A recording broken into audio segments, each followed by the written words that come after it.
বাণিজ্য মন্ত্রণালয়ের পক্ষ থেকে ভোজ্য তেলের বাজার স্থিতিশীল রাখার আশ্বাস দেওয়া হলেও বাস্তবে রাজধানীর বাজারগুলোতে সয়াবিন তেলের তীব্র সংকট দেখা দেয়। ভোজ্য তেলের বাজারে অস্থিরতা পৌঁছেছে চরমে। বাণিজ্য মন্ত্রণালয় ও ব্যবসায়ীদের দফায় দফায় বৈঠকের পরও সয়াবিন তেলের বাজারে স্থিতিশীলতা ফিরছে না।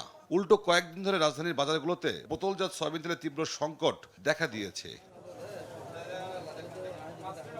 এমন বাস্তবতায় বুধবার বিকেলে সচিবালয়ে ভোজ্য তেলের মূল্য পর্যালোচনা সংক্রান্ত বৈঠক অনুষ্ঠিত হয়। বৈঠক শেষে বোতলজাত খোলা সয়াবিন তেলের দাম ঘোষণা করেন বাণিজ্য মন্ত্রী। এই যে দামটা এখন নির্ধারিত হলো, বোতলজাত 199, আগে ছিল 195।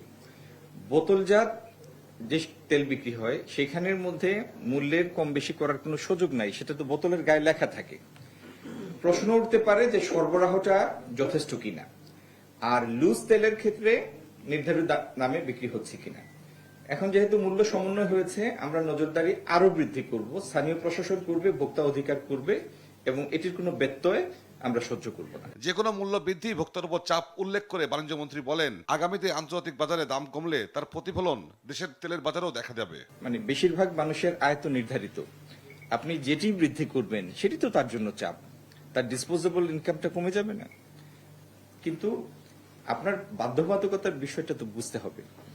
এই তেল প্রথমত এটা বাংলাদেশে হয় না, সয়াবিন বাংলাদেশে হয় না, এটা বাইরে থেকে আনতে হয়। স্পষ্টভাবে বলছি, আবারও পুনরাবৃত্তি করছি, যদি উৎসে মূল্য কমে এখানেও মূল্য কমাতে হবে।